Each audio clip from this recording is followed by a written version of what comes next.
ત્યારે મહત્વપૂર્ણ સમાચાર મળી રહ્યા છે કે ગઢડા નગરપાલિકાના પ્રમુખ તરીકે કિશોર ખાચરની બિનહરીફ છે તે ચૂંટાયા છે। તો સાથે જ ધારાસભ્ય શંભુના ટુંડિયાએ નવા પ્રમુખને શુભેચ્છા પાઠવી।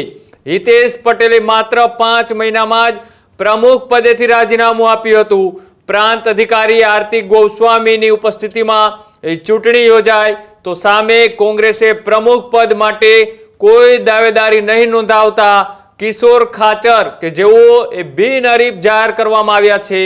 નવનિયુક્ત પ્રમુખે સભ્યો સાથે મળી અને શહેરના વિકાસની ખાતરી આપી। અને વાત કરવામાં આવે ગઢડા નગરપાલિકાની કુલ 28 જે સભ્યો છે તેમાં 18 ભારતીય જનતા પાર્ટીના અને 10 જેટલા કોંગ્રેસના છે।